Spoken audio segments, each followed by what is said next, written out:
I'm so happy to be here. I am. I'm so happy to be in the greatest theater in the greatest city in the United States of America. That's right. That's right. I love this region with its many famous things. And how about that local team? Now listen, I gotta say, I gotta just start with a point of order, and it's important because I've noticed a lot of things going on in my shows recently, and I'm a little concerned about it. I've noticed a lot more young people coming to the show. Yeah, I know, I can see you out there with the hope in your eyes and collagen in your skin. I can see you. And I have to think to myself, what the hell are you doing here? I mean, I still got my regular crowd. I can smell the PP and lavender. I know you're here. I know I still got my peeps. Hey, Craig, I know you're here.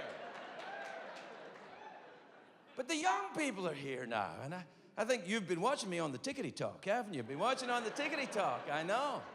Well, look, a word of warning. I may go on for longer than 45 seconds this evening. And I gotta say this because of the young people, but the old people too. Everybody, I forbid you, and I mean forbid you, to tweet out anything I say tonight during this show. Tweet out, or any of your social media, but your Tweety, your Bingo, your Zippy, your Lamppost, whatever the hell it is, I don't know, Instacart, whatever you do, Instagram, Grindr, whatever one you're doing. MySpace for some of the older. Just don't, all right? Don't, because I'm going to say some things tonight that will not be true, and I want you to listen to this. They will not be true, they'll be lies. There'll be things that, I'll be saying things that I don't agree with, I don't believe. It'll be the opposite of what I believe, but in the context of what we're doing this evening, that's called a joke. Because I know some of you young people, you're struggling with that concept right now a little bit. We love you. We love you. I know. But don't, because I don't want you to tweet out anything I say or put it on your Insta or anything. I don't do that because it'll be out of context. They won't know we're here in the greatest comedy theater in the entire world. It'll just go out and it'll be out of context, and those words will go out there and people will think I believe those things, and I'll have to defend them, and I can't be held accountable for what I say.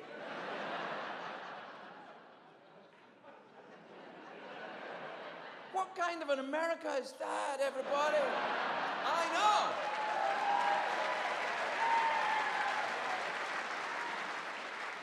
Because, look, it's nothing against you. I'm just tired of apologizing. I'm tired of apologizing. A man in my line of work, when I was doing that late night show, no, wait.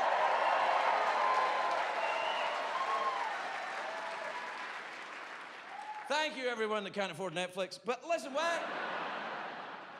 when I was doing that late night show, I had to apologize every night. Every night I had to apologize for something, and I meant it then, obviously. In the sense that, had I not apologized, I'd been fired, but we're not in that position this evening. I've already got your money. I once had to apologize to the entire country of Australia, the whole country. I'm not just talking about the people. I'm talking about the flora and fauna and the kangaroos and the wallabies and the wichita grubs and the koala bears and all the other animals that keep a little spare animal down the front in case they get a flat. I don't fucking know. But all these, I had to apologize to all of Australia, but they were very mad at me. All right, I'll tell you what happened.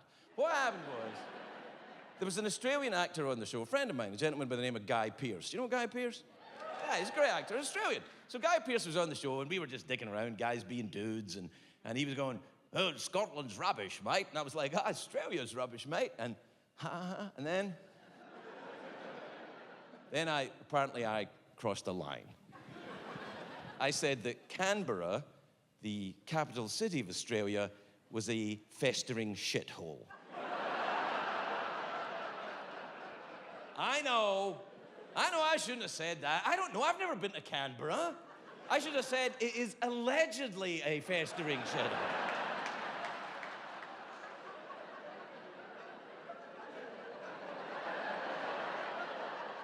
We could probably cut that bit out. But what I'm saying is, what I'm saying is, you know, you gotta just, the rules of comedy, you know, they are what they are, I guess. They are what they've always been, really. I think the rules of comedy are, you know, what they've always been, which is, you know, be funny, don't be a dick. That's it. Now, I use the term dick there in its non-gender usage.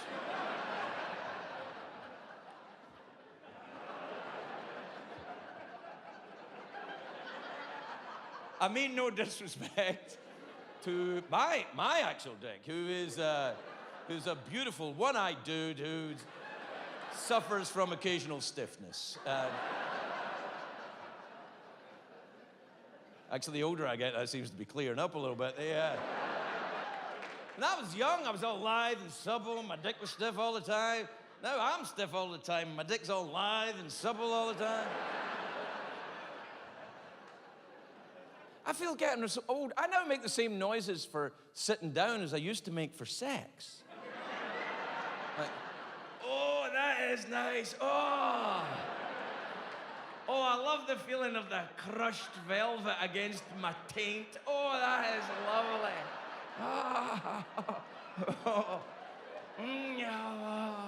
I'm hungry.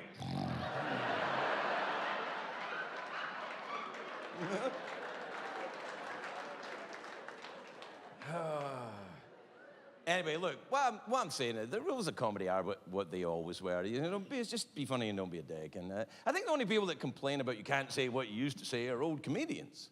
Just old white comedians. Or just old comedians. Just old, oh, you can't say what you used to say. But here's what I think. I think when old comedians are saying that, you can't say what you used to say because of the woke generation, I think what they're really saying is, I'm afraid of young people. And I get it. I'm afraid of young people too. Move too quickly, get very strong opinions about things. I didn't move quickly and have strong opinions when I was young. Said I had strong drugs when I was young. It's very difficult to get a nuanced argument about pronouns when you're zapped off your tits on Pakistani black hashish.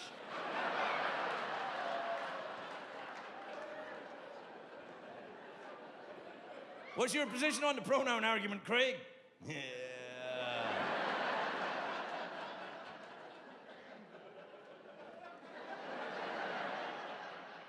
But we got to knock it off. That's what I'm saying. And I'm glad there's a mixture of old people and young people coming to my shows now. I'm glad because it gives us a chance to knock this on the head. Old people and young people, we've got to knock this off. We got to stop fighting each other. This is crazy. We got to get along. We all share the same space. And being old is not so different to being young. I swear, it's not so different. You just itch a lot more, don't you? Isn't it just itchy? It's like being young, except you're really itchy all the time. You're like, oh my God, nobody tells you. By the way, cortisone is the wonder cream. Just get it. It's amazing. You're like, I'm itchy.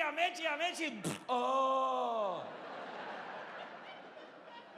I think I just gave away where I get itchy. Probably cut that out. Anyway, there. But the old people, you know, if you're old, you just itch a little more. And if you're young, that's a byproduct of being young. It's not your fault. It's not your fault if you're young. There's just a side effect to being young, which is you're stupid. I know you think you're not, but you are.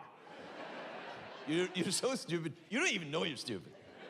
But the thing is, you know, oh God, I'm so itchy.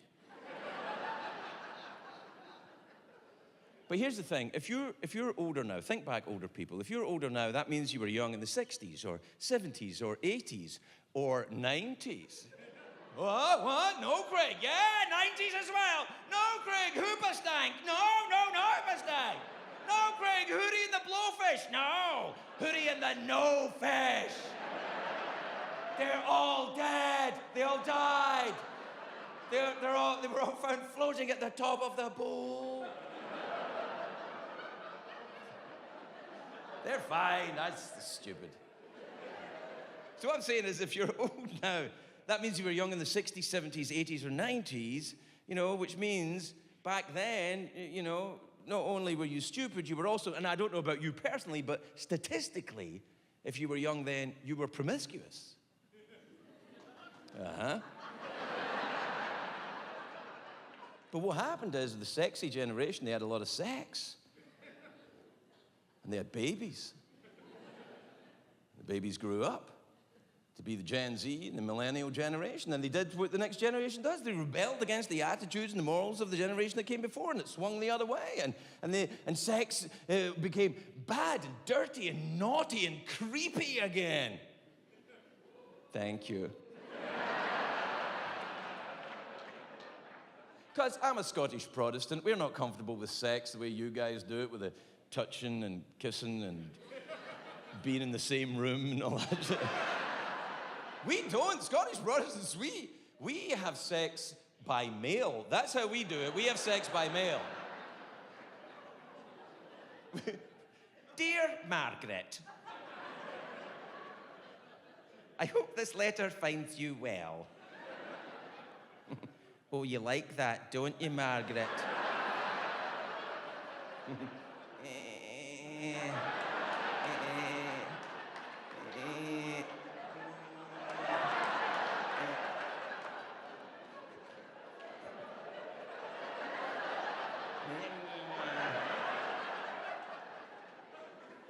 Anyway, Margaret, as your husband, I have decided it is time we had a baby.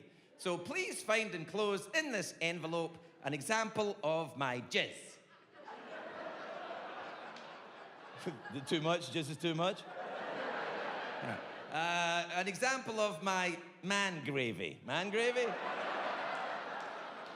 Scrotum custard. Egg drop soup. I don't know. Please insert it into your lady parts, and all being well, I'll see you at the christening. Best wishes, your husband, Adolf. That's how we do it. Don't do that. Anyway, look, here's the thing, though. I have to say, my Gen Z and millennial brothers and sisters, as much as I love you, I got some news for you.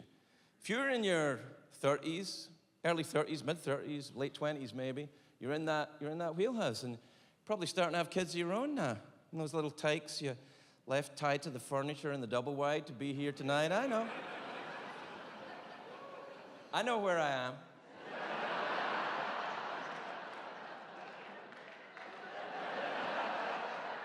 It's specifically for the reasonably priced seats up there. But here's what I'm thinking. Here's what I'm saying, though. Here's what I'm saying, my Gen Z millennial brothers and sisters. If you're a young parent right now, you got little kids, those little tykes, they're not going to stay little tykes forever. They're not going to stay adorable little tots forever. They're going to grow up. That's the way it works. They're going to grow up. And the pendulum's going to swing the other way. And they're going to rebel against your attitudes. They are coming. And they will make Caligula's Rome look like Mr. Rogers' neighborhood. They are coming! If I was a young parent right now, I'd start saving up for bail and rehab, because you're gonna need it. And to be honest, my millennial and Gen Z brothers and sisters, you kind of deserve it, you smug, self-righteous asshats. Now wait. I know what you're thinking. Oh, come on, Craig, old comedian railing against young people. Well, I have to speak my truth, don't I? Speak your truth. What is your truth? Well, if you believe something to be true, that's your truth. So the truth is subjective? In a way, yes. I really wish I'd known that in a court case in Glasgow in 1987. Speak your truth. Do you know where I first heard that, actually, was from Harry and Meghan? Speak your truth. Don't get surly with me. They're your problem now. I like when one of them said, I can't remember which one it was, the one that complains the most. Oh.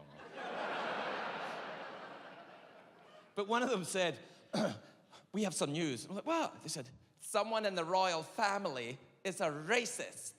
I was like, yeah? It's nothing to do with them being royal. They're a family. If you don't know who the racist is in your family, it's because it's you. It's part of family life. You ever been to a wedding? Grandpa would like to say a few words. No, he will not say a few words. Anyway, I like that young people annoy me. It means that we're still moving forward. We're still developing as a society. You know, I'm old, they're young, but... Because for a while there, I thought we were all just turning into robots. And not cool robots like, you know, Jeff Peterson in the old late night show. I know.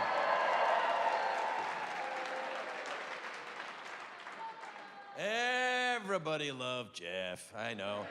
I love Jeff too. People still say to me, Greg, where's Jeff? And I always say the same thing, fucking your mom, but I don't. We'll cut that out, but I don't say that. I think it, but I don't say it. No, I'm talking about the AI in our phones that was making us think like robots, these invisible robots that they put inside our phones to make us think like in ones and zeros. You know, that's what AI stands for. Our invisible robots that they... And they were put in there by Elon Musk or Mark Zuckerberg. One of the two. I don't know who it was, but it was one of them.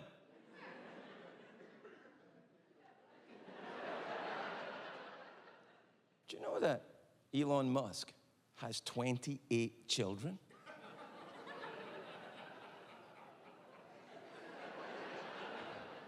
I believe he has 28 children, therefore it's true. Yeah, I'll tell you about Elon Musk. Do you guys remember a show called Teletubbies? Do you remember Teletubbies? I loved Teletubbies. I used to watch it with my boys when they were very little. I used to watch Teletubbies, and I loved that show. You know, every time I watched that, I thought, man, I wish I still took hashish. I feel that it would be a real kind of duck à l'orange. But I loved it. I particularly loved Tinky Winky. How dare you shut up about Lala, Dipsy, and Po, you asshole! Tinky Winky was the best one, with a big thing on its head, and a handbag, and a purse, and an alcohol problem, I think, really, Tinky Winky. Tinky Winky had a dinky. Uh-oh, uh-oh. Uh-oh, Tinky Winky fall down. Uh-oh. Uh-oh. Do you remember in that show, the little baby that used to come up when the sun came up? The little sun baby used to go, eh, eh, eh, eh. The sun baby? That baby was Elon Musk.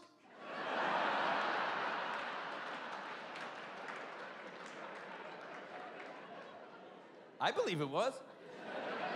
I don't think it was Mark Zuckerberg, because you wouldn't have him as your... He's not an attractive man. Well, I have to, look, I'm not judging, but there is a thing that he brings out in me that I don't like. It's not his fault, but he brings out something in me that I don't like about myself. I've never felt this emotion in my life, never even in junior high school. But every time I see even a photograph of Mark Zuckerberg, even just a photograph of him, all I want to do is just give him a purple nurple. Now, what is that?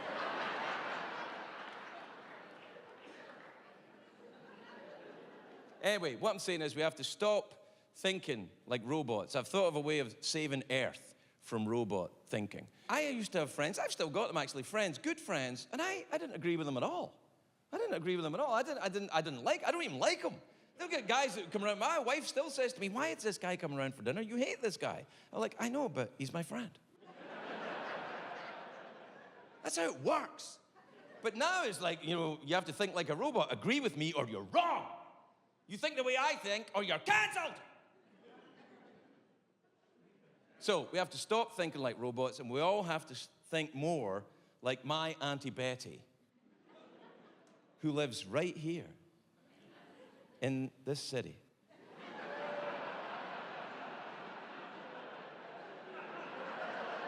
All right, she doesn't. I believe she does. No, my Auntie Betty is a very emotionally well person. She's a very emotionally developed, a very emotionally intelligent human being. If she disagrees with something you say, if she thinks you're talking shit, she doesn't try and cancel you. Here's how you know you're talking shit around my Auntie Betty. You say whatever crap you say, and then if she thinks you're talking crap, she'll do this. She'll say, oh, is that right? Well, show us what I know. Then you know you're talking shit. Now, I'm very fond of my Auntie Betty. I'm very close with her still. She's not that much older than me. She's about 16 years older than me. And when I was born, my mum was very sick. She's my mum's youngest sister, so she looked after me when I was a baby. You know, she looked after me when I was very young. It was the 1960s, and she was the first person, actually, that put the idea of a place called America in my head, because she loved American rock and roll, loved it. Her favorite was Little Richard. And I know, she used to sing Tutti Frutti to me as a lullaby. And I was like, Tutti Frutti, oh la Rutti. Go to sleep, you little bastard.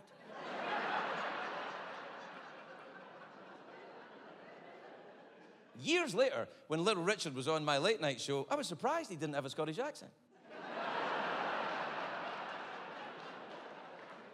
And he was surprised when I fell asleep during Tutti Frutti. That's stupid. That's stupid. You can't fall asleep during Tutti Frutti. Tutti Frutti, I'm awake, I'm awake! Anyway, about 18 months ago, I was talking to my Auntie Betty. I was in Scotland. I was talking to my Auntie Betty, and some offers were coming in to go on the road and start doing stand-up again around these great United States. She said, are you going out? Are you going out to do a stand-up tour? I said, you know what? I don't think I will, Auntie Betty. She was like, why, Craig? Why? It's always been your dream to appear in this city. She said, you love doing stand-up. Why wouldn't you go out? I said, to be honest, Auntie Betty, it's the young people. It's the young people. I feel like they're waiting on the balls of their feet, waiting for you to say something wrong, anything wrong, and then they're gonna boom, and you're cancelled. That's it. It's over. You're done. And not only are you done now, anything you ever did is done. You're over. You never existed. They're terrible. And she said, oh, no, I don't see it that way at all with the young people. I said, what?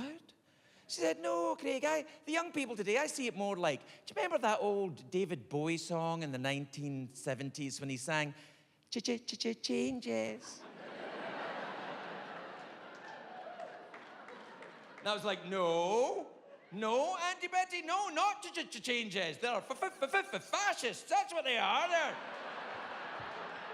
They're just after. They're little kind of they're pitchforks and they're terrifying. They're nasty little Nazis. And then it went quiet, and then she said it. Oh, is that right?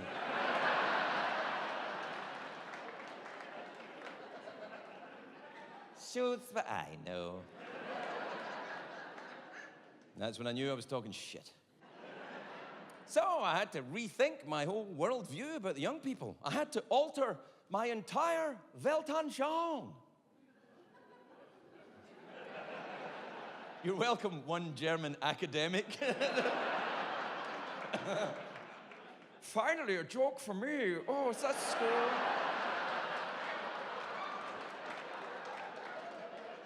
I was hoping there maybe would be at least one German joke, and here we are. Oh, it's stupid. Stop it. German people don't walk like that. At the moment. Although I get a sense some people are stretching and getting ready, though. The word Weltanschauung it's a German word. It means worldview. And I had to change my entire worldview about the young people. So I did. And here's what I think about the young people now. Here's the truth of it. You're right. It's your turn. It's not my turn. You're the youth. I'm old. I had my shot at it. If you guys want to take over and change the way the world works, how society works, how gender works, how music works, how politics works, how everything works, if you want to change it all, do it. You're right. It's your turn. I love you. I love you, my Gen Z and millennial brothers and sisters, and I support you. However, if I accidentally cross over a line that you guys drew 20 minutes ago, and it will be accidental, because I'm listening. I wouldn't be just going, oh, sorry, didn't hear you. Ah. If I accidentally cross over that line, or more likely I crossed over that line 20 years ago before you were born, then at that point, I also have to say, with all the love in the world, go fuck yourself. There. That, to me, seems fair.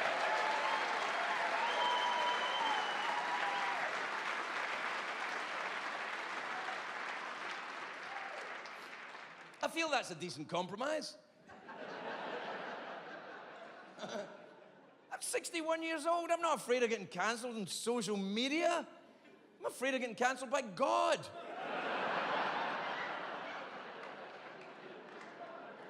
Craig, that tweet was inappropriate. Come on. Coming. No, wrong way. No. I think much more than I used to. Every time I go for a poop, I think, is this it? Right? I know. I'm like, oh no, it's all right. Here's a word, by the way, a word of advice if you're getting a bit older. If you have the beet salad one day, write it down and remember for the next day.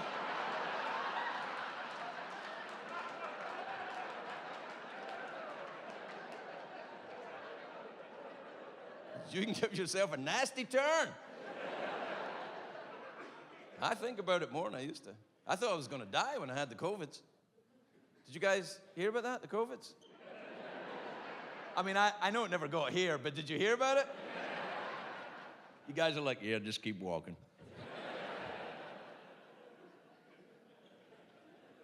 It was bad. I don't know if you guys know it was bad. I've had the COVID twice. It was bad. All in the front row, you've all got it again.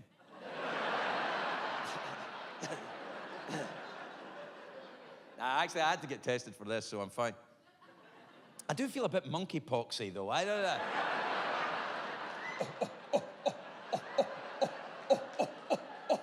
Maybe I just need some cortisone and a banana. I don't know.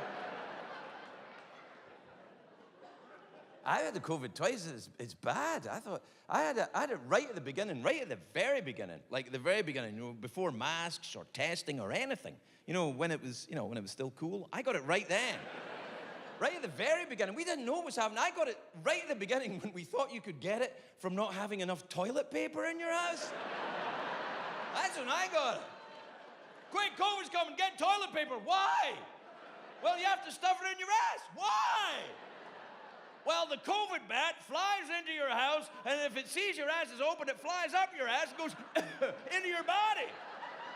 But if it flies in and your ass is full of toilet paper, the bat will go, oh, it'll go somewhere else and fly away.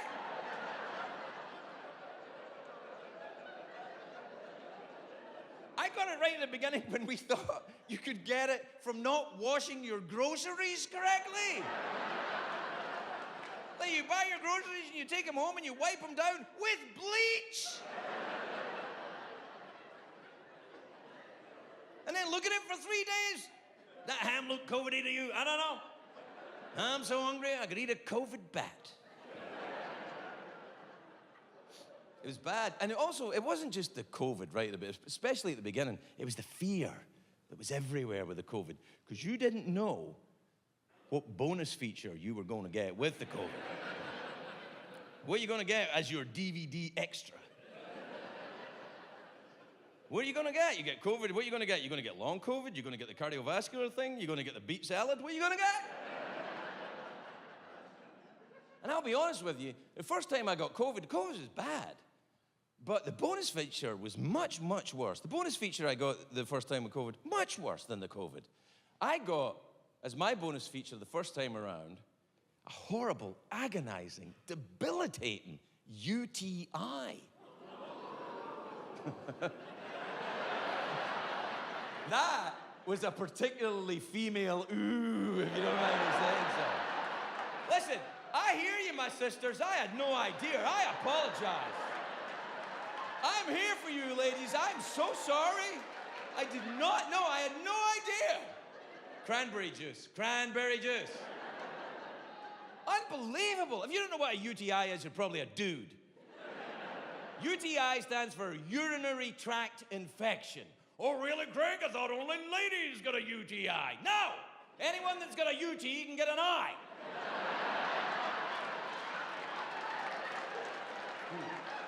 Greg, are you saying you didn't clean your vagina correctly? No, I did. I did clean it correctly. And anyway, that's not how you get it, you fucking asshole.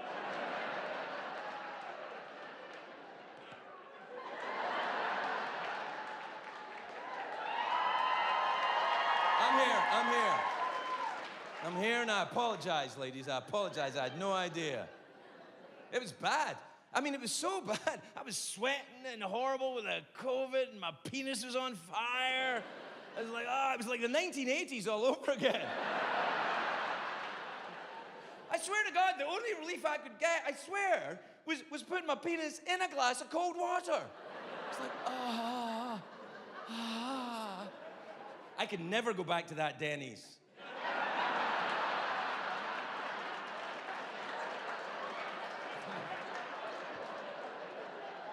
Just the pancakes, please, just the pancakes.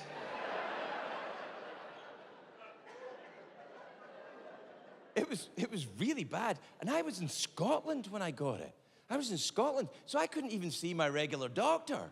Don't get me wrong, I love Scotland, but my doctor's in America.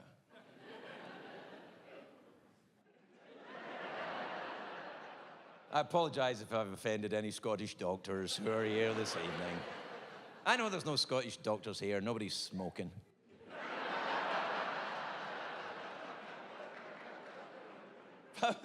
I was in Scotland, I don't have a doctor there. I started phoning around trying to find a doctor. I was phoning different offices, couldn't get anyone. Eventually I talked to a woman on the phone, and she said she was a doctor's receptionist. But looking back on it now, I realize she's probably a witch.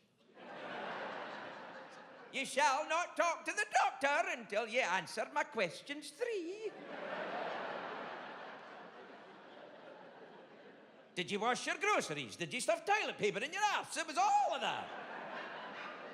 She kept questioning. Eventually, I said, look, you've got to listen to me. I'm in bad shape here. I said this is true. I said, look, it's not just the COVID. I've also got a very inflamed penis. And I swear this is what she said. She went, any more of that talk and I'm hanging up.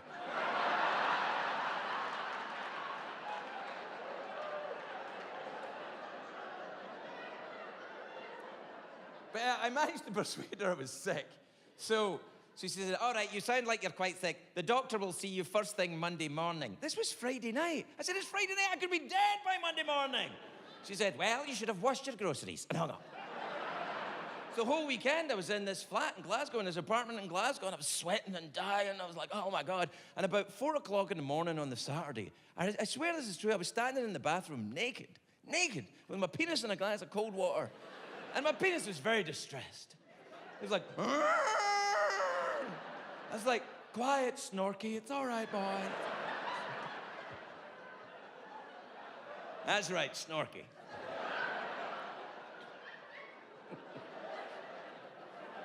I said, quiet, Snorky, quiet, it's all right, boy. I was really bad, but here's the thing. I swear this is true. I was sweating, I was like delirious with a fever. The fever wouldn't go away, and I was standing with my penis in a glass of cold water, and I started to kind of hallucinate in this odd way. And I heard a voice. Well, it wasn't really a voice, it was my voice. And it said a thing, and I went, wow, you're a very sick man, Craig Ferguson. Because it came into my head, this voice, and I swear this is what it said. It went, if I live through this, I'm going to put it in the act.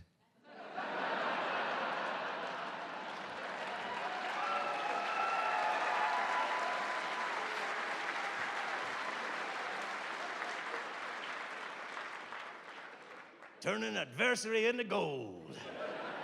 So I went to see the doctor first thing Monday morning. And it was a bit tricky because the doctor was a Scottish Protestant lady doctor, and I'm a Scottish Protestant man patient, so things are a little tense anyway. And she said, you know, I talked to her about the COVID, and I said, I've got COVID. She went, okay. And then she could tell there was something else wrong, and she said, what is it? I said, it's my penis, doctor. And I swear she did this. She went, oh, great. All right, we better have a look at it. So I got up on the table and I took down my pants, and I swear she did this. She went, oh, that is very unpleasant. Oh. 10 points off Slytherin.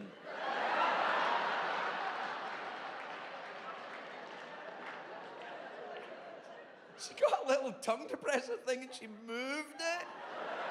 She moved it and she went, oh, it looks like a snail with leprosy.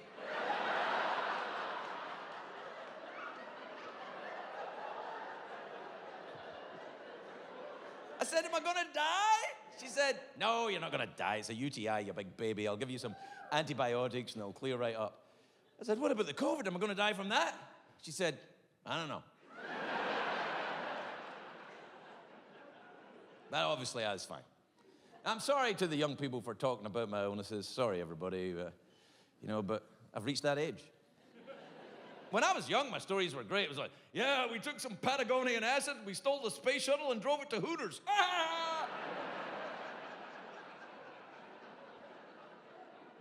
Now my stories are just, well, it turns out I had an infection in my pee-pee hole.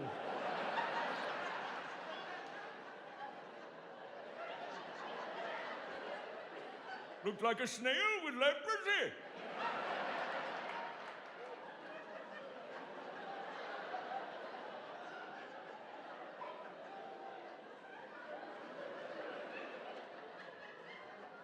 Nobody tells you that about getting older either. Your mouth just falls open all the time. You don't even know. I caught myself at a stoplight the other day just...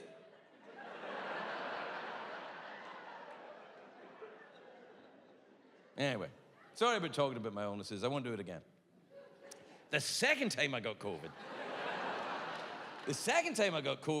the bonus feature was very strange indeed. It wasn't anything to do with my pee-pee, thank goodness. It was I got something as my bonus feature, something called, and maybe medical professionals may know it, a chalazion. Do you know what that is?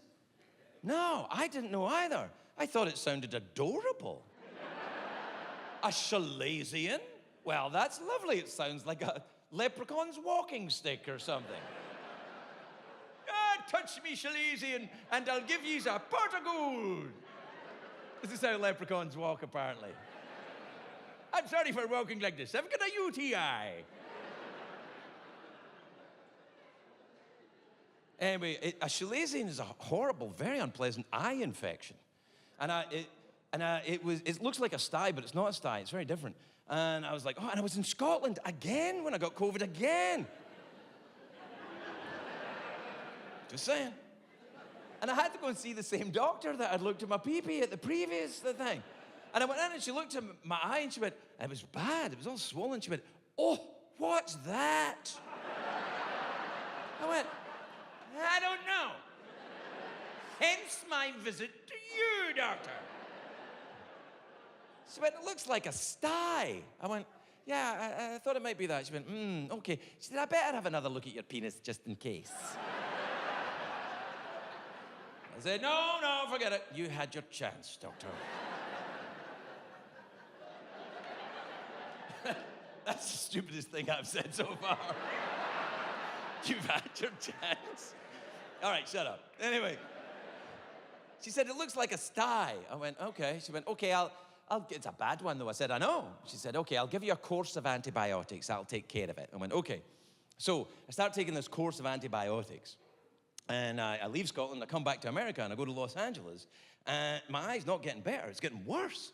And it's getting worse and worse, so I go and see my American doctor, and I walked in, and at this point, my eye's like a baboon's anus on my face. I walk in, and he looks at it, and he goes, oh, wow, what's that?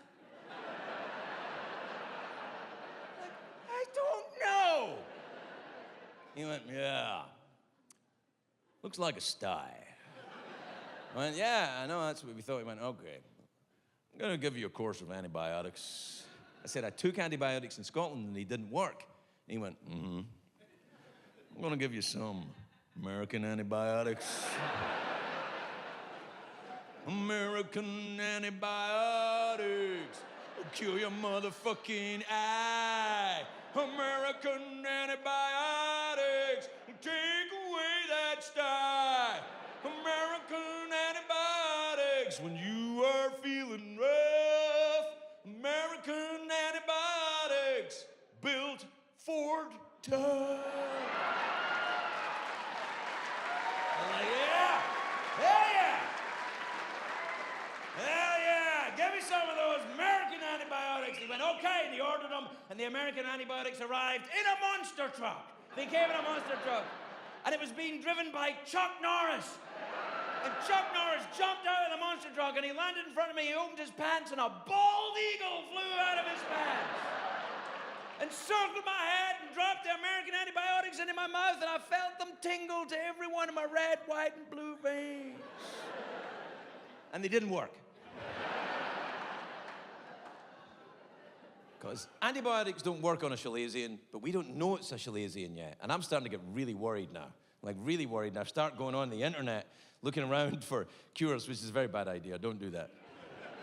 I ended up for some reason, I don't know why, on Gwyneth Paltrow's website. Look, I don't want to be disloyal, my sisters. You know I'm on your side, but I think that woman might be full of shit. Maybe.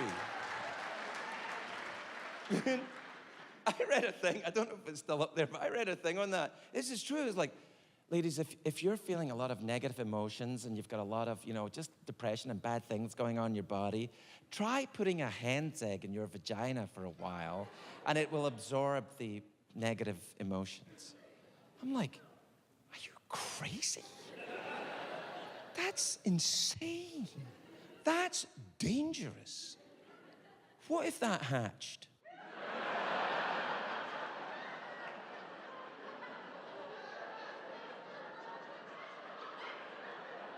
What if you're sitting in church just in the quiet bit when you're meant to think about Jesus and you hear,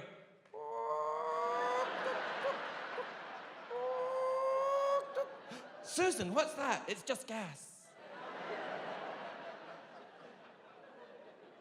Anyway, I'm freaking out. I've got this eye infection. I don't know what it is. And I thought, oh, you know what? I had acupuncture once for something and it really helped. I can't remember. Oh, memory loss. I got it for memory loss. So, I know acupuncture is a legit thing, so I'll try it. So I went to the traditional Chinese medicine center in Santa Monica, California. A big place, very legit. And I go in and I walked out and my eyes really swollen. The doctor looked at my eye and he went, aha. Now, wait, no, hang on. That is not me doing a Chinese accent. I understand, and the rules are correct. I agree with them. You don't do accents of a race which you don't belong to. It's bullying, and it's nasty, and it makes people feel bad about themselves. And I get it, and I subscribe to it. And anyway, the doctor wasn't Chinese. He was an old white guy from Sacramento that had studied at the University of Beijing. So fuck you, millennials. And then it's true. So he looked at my eye, and he went, eye infection. I went, yeah. And he went, okay. Take off your socks and shoes. I went, what? He went, take off your socks and shoes. So I went, all right. I took off my socks and shoes, and he got an acupuncture needle, and he went between my big toe and the toe next to it, which in my case is actually bigger than my big toe.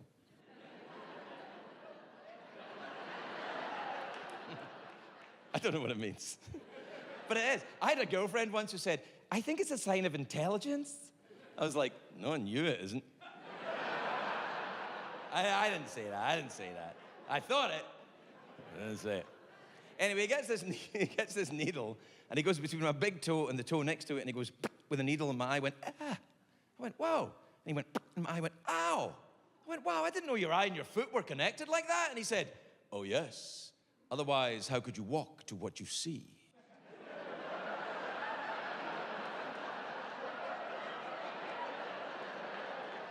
I thought, finally, we are getting somewhere. So he kept doing it. He's going, boom, my eyes going, he's going, boom, ow, boom, ow, boom, ow. I was like, is this going to cure my eye? He said, no, but it's cool, isn't it? Isn't it cool? I said, it is cool, but I'm looking for something that will cure my serious eye infection. He said, well, look, Craig, I'm not an expert. He said, but if I had an eye infection and I didn't know what it was, I'd go and see a specialist eye doctor. I was like, you are so wise. So I did. I went to see a specialist eye doctor in Beverly Hills, California. Thanks, everybody. Now, I walked in to see this eye doctor who, she ironically was Chinese with a very thick Chinese accent. Now, obviously, I'm not going to do that. I'm not. So let's pretend that the Chinese doctor had a French accent. Because nobody gives a fuck about you people. And to be honest, even the French are like, sure, fine, we don't care. We've definitely cut this bit out. But anyway, so I walked in, and she looked at my eye, and she went, Zut alors! She was leaning on a lamppost, wearing a trench coat and smoking a cigarette. She said, I'm afraid, Craig, what you have is a chalazion. I said, well, what is it?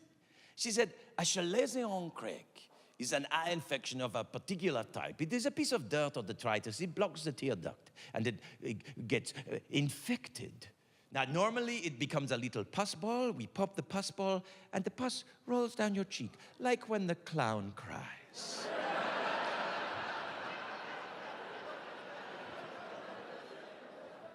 She said, but your chalazion, because your immune system has been compromised by the COVID-19, your chalazion has calcified. It has hardened. It has become like a little rock, like a pearl inside an oyster at the bottom of the ocean, where the fish make their home.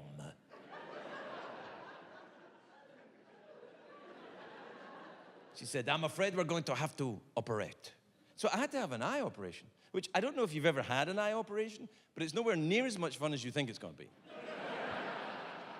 First of all, I couldn't have any fun time, sleepy time drugs because I used up my quota of fun time,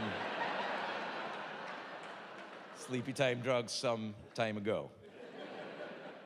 If I take sedatives, things get a little arresty. So we just, and I don't know, any doctors here will know this, the eye is an extremely difficult place to get a local anesthetic into. It's just, you can try, but it doesn't really work. And so we tried, but I could feel everything. And she put a clamp in my eye to hold it open for the operation, a clamp, which, it was like that movie, Clockwork Orange. You know that movie? Like, you young people, if you haven't seen that movie, you should see it. It's hilarious.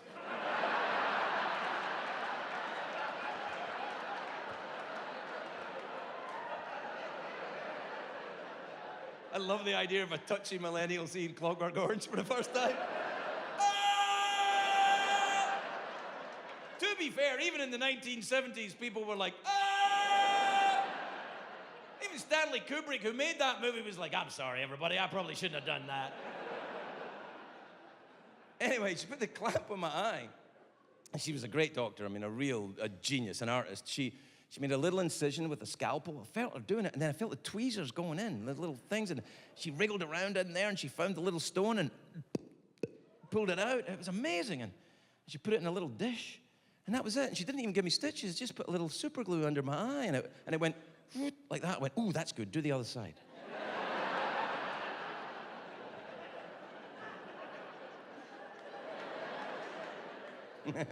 Then I sent the recipe to Gwyneth Paltrow. And so the stone, the little chalazion was in the dish, and so I said to the doctor, I said, doctor, and she said, oui. I said, that chalazion, could I keep that? And she said, bien sûr, but of course.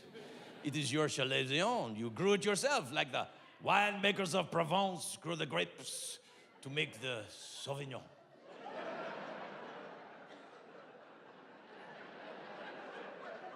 So this is true. I got the chalazion, I got it dried out, I got it varnished, I got it mounted, put into a ring, and I gave it to my wife for her birthday. Yeah. And she said, wow, that's unusual. What's that? I said, it's a chalazion. She says, what's a chalazion? I said, it's an Irish pearl. She said, is it very expensive? I went, oh yes, I'll have to do 2 shows in Minneapolis to pay for this.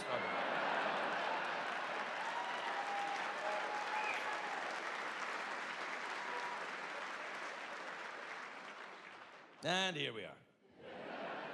I'll tell you why I bring it up. Is I mean, my wife, we've been married for 15 years, and we were in lockdown together. Now, we were in Scotland during the lockdown, which is not like American lockdown. In America, what did you guys do for lockdown? You closed a Piggly Wiggly for a day or something? It's like, that's not a lockdown. Lockdown in Scotland, we were in Scotland, and they locked it down for about 2 months. You had to stay in your house. You went out your house, somebody would be like, get back in your house. Get back in your house, you filthy COVID monkey. Get some toilet paper in your ass before you kill us all.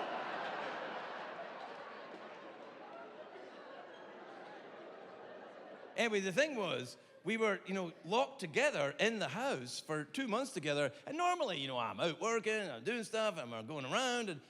And we were locked together a lot more time together than we were used to spending together. I had no idea how much I irritated this woman.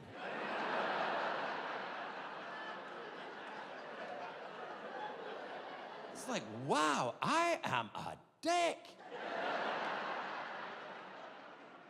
And I started to, just to amuse myself in no way judgmentally, I started to observe her and see how irritated she was getting by me using a system based on the flightless bird of New Zealand, the emu. Do you know the emu or emu? The emu it is a bird in New Zealand, very angry bird. Not like an angry bird on your phone, not like a ho, ho, ho, angry bird. Like a very angry bird, like about 100,000 people a year are killed by emus.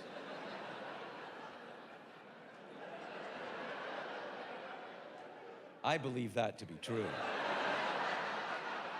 Anyway, what it is that if I'm irritating my wife, what happens is I can tell I'm irritating her because her hand starts to take the form of an emu. And it comes up and it whispers to her.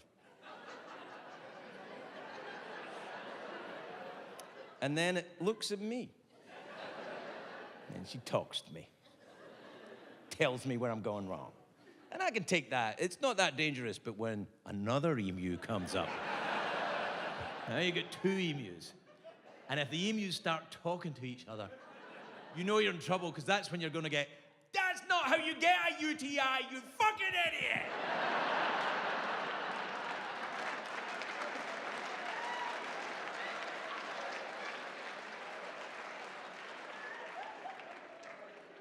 Anyway, this is her favorite joke. Now, I didn't write this joke. It's not my joke. I would take no responsibility for this joke. It's not, I mean, she doesn't laugh at things I say. We're married. So, but she loves this joke. And even although it's a Scottish joke, and she's an American. Well, I'm an American too, but she's from here. Right here. Here, like 2 blocks away. And she's from New England, which, if you don't know New England, it's just like old England, except people have teeth.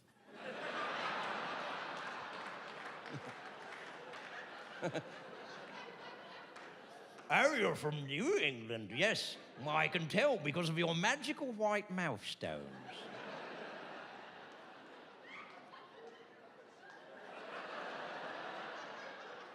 It's a favorite with Griselda in the balcony.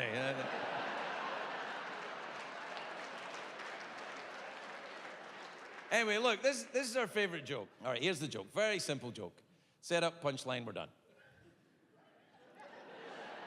Here it is. Yeah, you gotta wait for the joke. And just wheeze right away.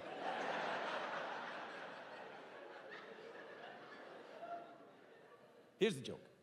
What does a Scotsman wear under his kilt? On a good day, lipstick. There's the joke. I don't know. Really?